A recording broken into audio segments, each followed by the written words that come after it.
ગમંડ આપણું અભિમાન નડે ભોગી નશયો તુલસીને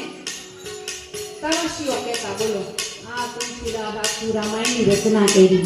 નરસિંહ મહેતાના અખિલ બ્રહ્માંડમાં એક તું શ્રી હરિ જુગવે રૂપે